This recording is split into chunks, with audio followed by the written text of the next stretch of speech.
మన VVIT university absolute discipline, absolute education. ఇప్పటి వరకు దేశంలో అనేక రాజకీయ పార్టీలు ఉన్నాయి, కానీ ఏ పార్టీ పేరు కూడా బొద్దింకతో లేదు. ఇప్పుడు తాజాగా అభిజిత్ అనే ఒక వ్యక్తి ఈ నెల 16వ తారీఖున బొద్దింకల పార్టీ పెట్టాడు. అదేంటో తెలుసా? కాక్రోచ్ జనతా పార్టీ అన్నమాట. అయితే పెట్టిన అతి కొద్ది కాలంలోనే 70,000 80,000 మంది సబ్స్క్రైబర్స్ కూడా అయిపోయారు ఆ పార్టీకి. సో అసలు ఎందుకు ఈ పార్టీ పుట్టింది, అసలు కాక్రోచ్ జనతా పార్టీ ఏంటి, దాని ఎజెండాలు కూడా విచిత్రంగా ఉన్నాయి అనుకోండి. ఇవన్నీ మనతో మాట్లాడేందుకు ప్రముఖ ఎనలిస్ట్ శ్రీనివాస్ రెడ్డి గారు లైవ్ కాల్లో అందుబాటులో ఉన్నారు. ఒక్కసారి ఆయనతో మాట్లాడదాం. నమస్తే అండి. నమస్తే. ఏంటి సార్ ఇది కాక్రోచ్ జనతా పార్టీ ఏంటి, దానికి ఇంతమంది సబ్స్క్రైబర్స్ రావటం ఏంటి, పైగా దానిలో జాయిన్ అవ్వాలంటే సోమరితనం ఉండాలంట, సోమరిపోతులు ఉండాలంట, తర్వాత నిరుద్యోగులై ఉండాలంట. ఈ మధ్యకాలంలో ఒక చీఫ్ జస్టిస్ గారు చేసినటువంటి ఒక కామెంట్స్ని బేస్ చేసుకునే అతను ఈ పార్టీ పెట్టాడు అని అంటున్నారు. తర్వాత ఎజెండాలో కూడా వాళ్ళు పెట్టినటువంటి ఒక 5 ముఖ్యమైన పాయింట్లు ఉన్నాయి. అందులో రాజకీయ నాయకులు ఎవరైనా సరే, పార్టీ గనక ఎమ్మెల్యేలు కానీ ఎంపీలు కానీ పార్టీ మారితే 20 ఏళ్ల పాటు రాజకీయాల్లో పోటీ చేసేటువంటి అవకాశం లేకుండా ఎన్నికల్లో బహిష్కరించాలి అని చెప్పేసి ఒక పాయింట్గా పెట్టారు. ఇంకా చాలా ఉన్నాయి అనుకోండి, అదొక పాయింట్గా పెట్టున్నది. సో అసలు ఏంటి ఈ పార్టీ గురించి మొత్తం డిస్కషన్ నడుస్తుంది. కొద్ది కాలంలోనే చాలా మంది సబ్స్క్రైబర్స్, చాలా మంది పార్టీ కార్యకర్తలుగా జాయిన్ అయ్యారు. అసలు ఏంటి ఇది? ఎప్పుడే కానీ కొత్త ఒక వింతగా మారుతుంది. కాక్రోచ్ జనతా పార్టీ అనేది నిజంగానే ఇప్పుడు సోషల్ మీడియాలో వైరల్ తిరుగుతున్నది, జనాలను చదివిస్తున్నది, సెటైరికల్ గా ఎంటర్టైన్ చేస్తున్నది, ఇంకో రకంగా సమాజాన్ని ఆలోచింపజేస్తుంది. అన్ని యాంగిల్స్ లో అది వర్కౌట్ అవుతున్నట్టుగా సోషల్ మీడియాలో మనకు కనపడుతుంది. అది ఇప్పుడున్న దేశంలో ఉన్న రాజకీయ పరిస్థితులను కూడా వాళ్ళు అన్వయించుకొని సెటైరికల్ గా వాగ్దానాలు చేసినట్టు కూడా మనకు కనపడుతుంది. అయితే CJI chief justice of India చేసిన కామెంటే దానికి ఆధారమైంది.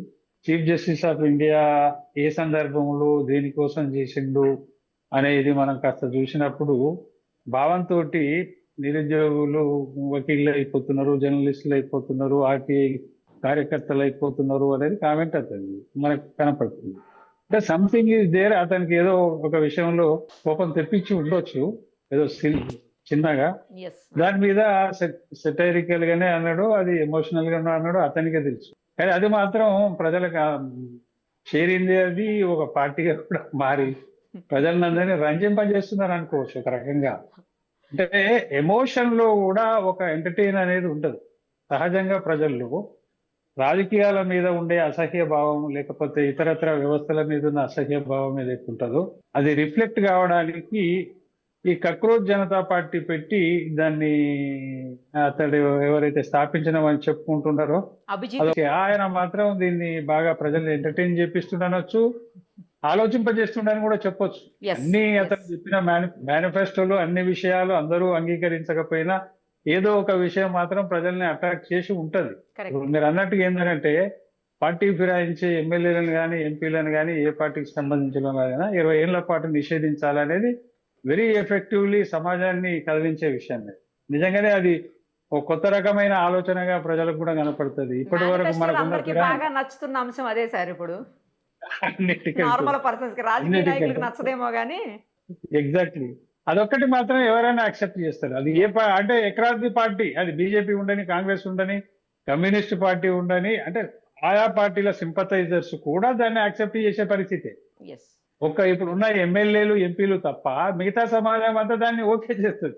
ఇప్పుడున్న ఎంపీలు ఎమ్మెల్యేలు ఎందుకు చేయాలంటే వాళ్ళ సమస్యలు, వాళ్ళ అవసరాలు వేరు, కానీ ప్రజలు చూసే దృష్టికోణం వేరు. కాబట్టి డెఫినెట్ గా 20 సంవత్సరాలు నిషేధం విధించాలని చెప్పడం అనేది అందరికీ ఒక కొత్త ఆలోచన స్ఫురణ తీసుకొస్తుంది. నిజంగానే అది ఒక జనతా మేనిఫెస్టోని, ఇప్పుడు కాక్రోచ్ జనతా పార్టీ అని ఆయన పెట్టవచ్చు, కానీ అది ఒక జనతా మేనిఫెస్టోలో ఒక అంశంగా రేపు వచ్చే ఎన్నికల్లో ప్రజలు కూడా డిమాండ్ చేస్తే బాగుంటది అనేది నా అభిప్రాయం. ఇంకోటి కూడా బాగా చెప్పన, ఆడవాళ్ళకి బాగా నచ్చే అంశం సీట్ల సంఖ్య. అంటే పార్లమెంట్ లో సీట్ల సంఖ్య పెంచకుండానే ఇప్పుడున్న వాటిలోనే 50% లేడీస్ కి రిజర్వేషన్ ఇస్తా అంటున్నారు. అదే ఎగ్జాక్ట్లీ. ఇప్పుడు ఆయన మిగతా విషయాలు ఏవైతే మేనిఫెస్టోలో పెట్టాడో ఇప్పుడున్న కేంద్ర ప్రభుత్వంలో ఉన్న విషయాలను రిమైండ్ చేస్తూ, గుర్తు చేస్తూ పెట్టినట్టుగానే మనకు కనపడుతుంది. కొన్ని ఆరోపణలు ఉన్నాయి బీజేపీ మీద, మోడీ మీద, అదాని మీద, లేదంటే అంబానీ మీద పొలిటికల్ గా ఉండే కామెంట్స్ ఇతరత్ర ఆయా పట్ల అవన్నిటిని జోడించి పెట్టి చాలా వరకు అవే ఎక్కువ ఉన్నాయి. ఇప్పుడు గోధి మీడియా అనే ఒక సందర్భంలో అన్న విషయం కూడా మనకు కనపడుతుంది. అట్లా ఈ ప్రభుత్వం మీద ఏవైతే అపోజిషన్ నుంచి సెటైర్స్ అనండి లేదంటే విమర్శలు అనండి వాటిని టేకప్ చేసినట్టు కనపడుతుంది. కానీ ఫిరాయింపుల మీద చెప్పింది మాత్రం ఏ పార్టీ ఆ పార్టీలకు అతీతంగా అందరూ ఆహ్వానించే పరిస్థితి. మిగతా కొన్ని రాజకీయ దృష్టికోణంతో అతను మేనిఫెస్టోలో పెట్టినని పెట్టినవి మాత్రం కొంత అదేంటి రాజకీయ దృష్టికోణం కనపడుతుంది. అంతగా కనపడాల్సిన అవసరం లేదు, కానీ అది కొందరిని ఒక సెక్షన్ ఆఫ్ పీపుల్ మాత్రం డెఫినెట్ గా అది అట్రాక్ట్ చేస్తుంది. కొందరు సెక్షన్ ఆఫ్ పీపుల్ ను అది వాటిని కొన్ని అపోజ్ చేసే విషయాలు కూడా ఉంటాయి. కాబట్టి ఓవరాల్ గా ఏంటంటే సిజేఐ చేసిన కామెంట్ మీద ఒక పార్టీ సోషల్ మీడియాలో అనౌన్స్ చేయడం, అది ఇంత వైరల్ గా జరగడం, ప్రజలు కూడా కొన్ని విషయాల్లో ఆలోచింపజేయడం మాత్రం వెరీ ఇంట్రెస్టింగ్. అందులో డౌటే లేదు. రాజకీయ పార్టీలు తమ మేనిఫెస్టోల్లో ఏం పెట్టుకోవాలన్నా కూడా కొన్ని విషయాల్లో ఈ కాక్రోచ్ జనతా పార్టీ గుర్తు చేసిందని కూడా చెప్పాలి.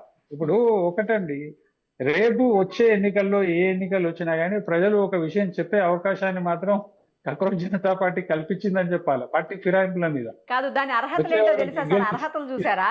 సోమరితనము, నిరుద్యోగం అంట, తర్వాత ఏమో ఫోన్ కి సోషల్ మీడియాకి అతుక్కొని ఉండాలంట, వ్యవస్థ మీద కసిని వెళ్ళగక్కేటువంటి నైపుణ్యం ఉండాలంట, వ్యవస్థ మీద ఆగ్రహాన్ని వెళ్ళగక్కాలంట, ఆ నైపుణ్యం ఉండాలంట. ఇవన్నీ అర్హతలు.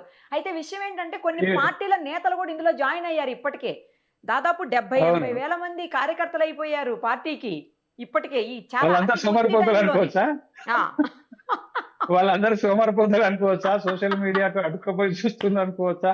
ఇది ఇలా రెండు కోణాలు ఉన్నాయి మేడం. ఇక్కడ కాక్రోచ్ జనతా పార్టీ మేనిఫెస్టోలో యాంటీ సెంట్రల్ గవర్నమెంట్ అంశాలు కొన్ని ఉన్నాయి, కొన్ని ఏమో ప్రో సెంట్రల్ గవర్నమెంట్ అంశాలు కూడా ఉన్నాయి. ఇప్పుడు మీరు చెప్పింది చూడండి, సోమరితనము, సోషల్ మీడియాకి అతుక్కపోయి చూడడము, సోమరిగా ఇవి చెప్పిన ఏంటంటే ఇవి సిజేఐ చేసిన కామెంట్ ను సమర్థిస్తుంది.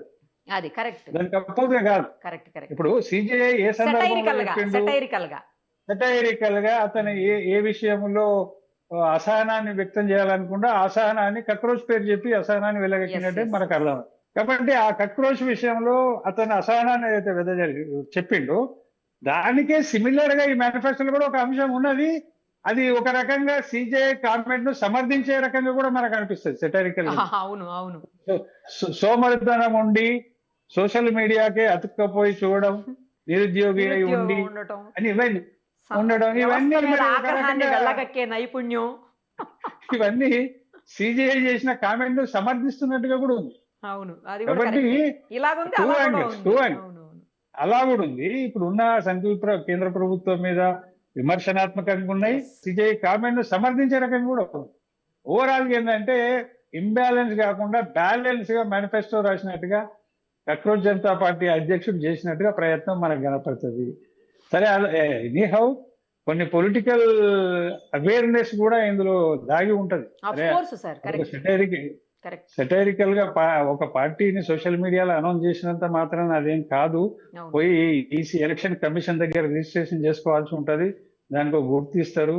అవన్నీ జరిగితే గానీ ఒక రాజకీయ పార్టీగా మనం గుర్తించలేము. కాబట్టి ఇది జనరల్ గా జనంలో ఉండే ఎమోషన్ కానీ మిగతా అసహనాలు, రాజకీయ వ్యవస్థ మీద ఉండే అసంతృప్తి కానీ వాటిని వెదజల్లడానికి ఈ పార్టీ పేరు పెట్టి అతను చేసింది ఒక ప్రయత్నం.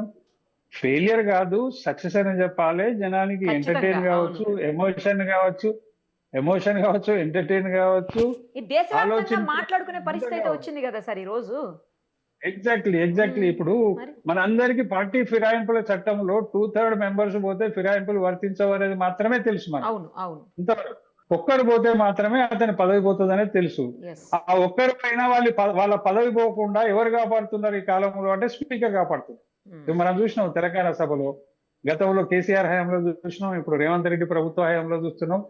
ఒకరొకరు పార్టీ మారినా కానీ వాళ్ళ సభ్యత్వం పోవడం లేదు. ఏదో ఒక కారణంతో అతన్ని కాపాడుతున్న పరిస్థితి. ఆయన పార్టీ మారలేదు, అదే పార్టీలో ఉండని స్పీకర్ చెప్పడం, మనం వినడం, ఆయన నిజంగానే ఇంకో పార్టీ కండవా కప్పుకొని అసెంబ్లీలో కూర్చోవడం అన్ని చూస్తున్నాం. అన్ని అబద్ధాలు. ఇటువంటి పరిస్థితులు మనకు కనపడుతున్నప్పుడు డెఫినెట్ గా ప్రజలకు ఒక ఆలోచన వస్తుంది. ఎందుకు వీళ్ళని వాడు సింగిలా లేకపోతే 2/3 ఎట్లా పోయిందా అనేది కాదు. ఫిరాయింపు జరిగితే 20 ఏళ్ల పాటు అతని రాజకీయంగా అతనికి నిషేధించాలనేది డెఫినెట్లీ ఆహ్వానించదగ్గ పరిస్థితి. ఇది అందరికీ గుర్తు చేసినట్టు అయింది. ఇది ఒక అంశంగా రాజకీయాల్లో వచ్చే ఎన్నికల్లో కావచ్చు, ఇతరత్ర టైంలో కావచ్చు, ఇది అందరికి గుర్తొస్తుందని మాత్రం చెప్పొచ్చు. ఎంతో కొంత అవేర్నెస్ ఈ విషయంలో ప్రజల్లో కూడా పెరగాలి. ఇంకోటి, వచ్చే ఎన్నికల్లో ఏ పార్టీ నిలబడ్డా కానీ, ఏ పార్టీ వాళ్ళు వచ్చినా కానీ వాళ్ళను మీ వాడు గెలిస్తే పార్టీ ఫిరాయిస్తే 20 ఏళ్ల పాటు నిషేధిస్తామని హామీ ఇవ్వండి అని ప్రజలు కూడా కోరే పరిస్థితులు రావాలి. అది భారతదేశంలో ప్రజాస్వామ్య వ్యవస్థకు ఒక మంచి సజెషన్ ఇచ్చినట్టు అవుతుంది. ఒక మంచి అవకాశం కూడా ప్రజలకు దొరుకుతుందని నేను అనుకుంటున్నాను. Right sir, thank you so much.